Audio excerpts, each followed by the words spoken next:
Class कैसे हैं आप सब? ठीक ठाक हैं? आज हमारी असाइनमेंट नंबर 3 है जिसका नाम है स्कर्दू का हवाई सफ़र। सफ़र नंबर 54, 55, 56 और 57 से रिलेटेड ये हमारा चैप्टर है। हमारे इस सबक में पाकिस्तान के खूबसूरत मनाजिर का जिक्र किया गया है। पाकिस्तान के खूबसूरत मनाजिर आप लोगों ने देखे होंगे, स्पेशली उन दिनों में जब गर्मियों की छुट्टियों के दिन आते हैं। इन मनाजिर से लुत्फ़अंदोज़ होने के लिए लोग मुख्तलिफ अतराफ़ का रुख करते हैं, उनमें स्कर्दू भी शामिल है। स्कर्दू गिलगित बल्तिस्तान का एक खूबसूरत हिस्सा है। इस खूबसूरत वादी को अल्लाह ताला ने अपने खूबसूरत मनाजिर से लबरेज़ किया हुआ है। इस हवाई सफ़र में हम जहाज़ के ज़रिए इन तमाम मनाजिर को बड़े खूबसूरत अंदाज से देख रहे हैं। लिखने वाले ने अपने इन मनाजिर को खूबसूरत अल्फाज का लिबादा उड़वाया है। जहाँ तक स्कर्दू का ताल्लुक़ है तो स्कर्दू गिलगित बल्तिस्तान का एक हिस्सा है। इसमें रास्ते में जाते हुए मुख्तलिफ खूबसूरत बर्फ़पोश पहाड़ों के मनाजिर आते हैं। इसके अलावा इस सरज़मीन को अल्लाह ताला ने झीलों से लबरेज़ किया हुआ है, जिसमें झील सैफुल मलूक, सतपारा झील और आंसू झील काबिल ज़िक्र हैं। हम इस वादी में जब दाखिल होते हैं तो यहाँ के जो गाइडलाइन करने वाले लोग हैं वो हमें मुख्तलिफ रास्तों से गुजारते हुए मुख्तलिफ मनाजिर से लुत्फ़अंदोज़ करते हैं। वहाँ का एक रिसोर्ट जो कि बहुत ज़्यादा मशहूर है, कहा जाता है कि 1920 में जब एक जहाज़ गिरा था तो उसी को इन्होंने रिसोर्ट में तब्दील कर दिया था। ये रिसोर्ट जो है आप देखिए, इन तस्वीर में मैं आपको बताती हूँ कि ये देखिए, ये मैं आपको बता रही हूँ, ये रिसोर्ट है जी। ये देखें, ये झील सैफुल मलूक में बनाया गया है 1920 में जब ये जहाज़ गिरा था। इस रिसोर्ट को झील के अंदर बनाया गया ताकि लोग इसके डाइनिंग हॉल में बैठकर जब खाना खाएं तो बाहर के मनाजिर से भी लुत्फ़अंदोज़ हों।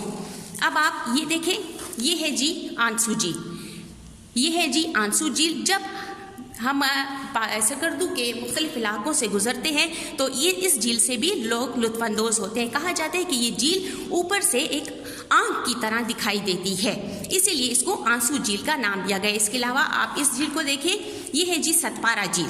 ये भी स्कर्दू की खूबसूरत वादियों में से एक झील वादी है और वहाँ पर ये झील अल्लाह ताला का खूबसूरत मंजर पेश करती है उसके बनाए गए नज़ारों में से।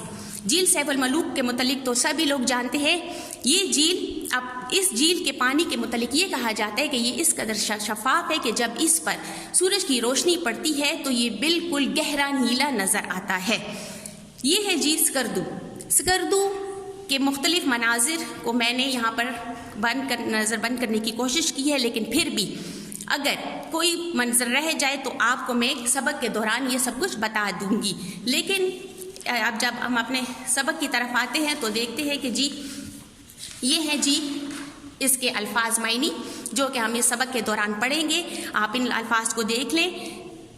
मैं आपको फिर भी एक नज़र बता देती हूँ। पहला लफ्ज़ है हमारा सयाह, दूसरा है वसी, तीसरा है दिलकश, फिर है दुश्वार, दास्तान, बर्फपोश, रिसोर्ट, अतराफ, डाइनिंग हॉल और मुजस्मा। अब जहाँ तक सबक के खुलासे का ताल्लुक़ है तो वो है जी सफ़र। मैंने आपके लिए सबक का खुलासा कुछ इस तरीके से तैयार किया है कि जिसमें मैंने तमाम चैप्टर को एक जगह बंद करने की कोशिश की है।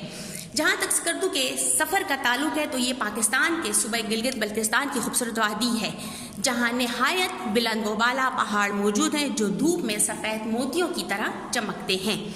स्कर्दू जाने के लिए इस्लामाबाद से टिकट लिए जाते हैं क्योंकि स्कर्दू एक छोटा सा जहाज़ जाता है जिसे फोकर जहाज़ कहा जाता है। ये एक ऐसा जहाज़ है कि जो हमें चित्राल भी लेकर जाता है। ये मुल्क के अंदर ही चलाया जाता है। ये इसमें मखसूस नशस्तें होती हैं, इसमें ज़्यादा मुसाफिरों की गुंजाइश नहीं होती। स्कर्दू चूँकि जाने के लिए कहा जाता है कि बाय रोड भी लोग जाने की कोशिश करते हैं, लेकिन ऐसा मुमकिन नहीं है। अब जब ये जहाज़ मुख्तलिफ वादियों पर से गुज़रता है तो मुख्तलिफ झीलों के खूबसूरत नज़ारे मुसाफिरों को देखने को मिलते हैं और इंसान की ये कोशिश होती है कि हम इन झीलों के करीब जाकर इन मनाजिर से लुत्फ़अंदोज़ हो, क्योंकि इन झीलों में अल्लाह ताला ने मुख्तलिफ झीलों को मुख्तलिफ चीज़ों से सजाया हुआ है। लेकिन यहाँ पर पाई जाने वाली ट्राउट मछली के मुतलिक ये कहा जाता है कि वो सिर्फ इन्हीं झीलों के इर्द गिर्द पाई जाती है, इसलिए कि उनकी अफजाइश साफ़ सुथरे और गहरे पानी में होती है। ہیں جو کہ یہیں پر ممکن ہے. صاف ستھرا ماحول انہی وادیوں میں ملتا ہے. اول آپ دیکھیں کہ ہمارے پاکستان کو اللہ تعالیٰ نے دیگر بے شمار مناظر سے بھی لطف اندوز کیا، جیسے مری گلیات وغیرہ کا ذکر ہم ضرور کریں گے، لیکن وہاں پر اس مچھلی کی افزائش اس قدر بہتر طریقے سے نہیں ہو سکتی جتنی کہ سکردو بلتستان کی جھیلوں میں ہوتی ہے. اب جی یہاں ایک خوبصورت ریسورٹ بھی ہے جس کے متعلق میں نے ابھی آپ کو بتایا اور جس کی تصویر بھی میں نے آپ کو دکھائی ہے. یہ ریسورٹ وادی گلگت بلتستان کے حسن کو دوبالا کرتا ہے، اور لوگ اگر یہاں جائیں اور اس ریسورٹ کے مناظر سے لطف اندوز نہ ہو تو یوں سمجھیں کہ انہوں نے کچھ بھی نہیں دیکھا. تو یہ تھا ہمارا آج کا چیپٹر جس کو میں نے سیمورائز کرنے کی کوشش کی اور آپ کو سمجھانے کی کوشش کی ہے. جہاں تک مجھ سے ممکن ہوا میں نے کیا. اس کے علاوہ جب ہم یہ چیپٹر پڑھیں گے تو میں آپ کو اور واضح طریقے سے بیان کروں گی. Thank you class.